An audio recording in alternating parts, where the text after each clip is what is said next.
கர்த்தருடைய நாமத்துக்கு ஸ்தோத்திரம் உண்டாவதாக.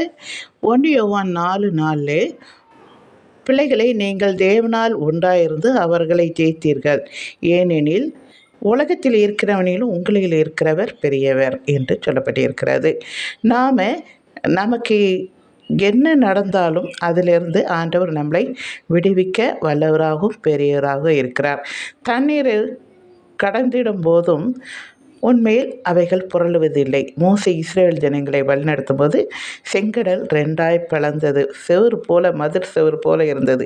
தண்ணி அவங்க மேலே புரண்டு அவர்களை அழிக்கவில்லை.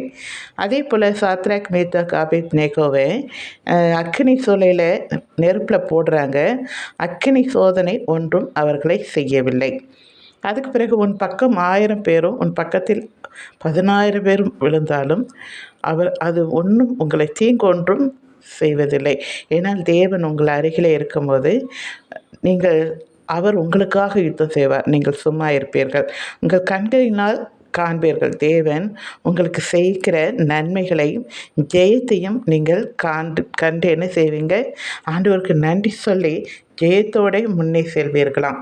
எனக்கு அன்பானவர்களை, உன் சூழ்நிலைகளை பார்க்கிலும் உன்னுடன் இருக்கும் கர்த்தர் பெரியவர் என்பதை அறிந்து கொள்ளுங்கள்.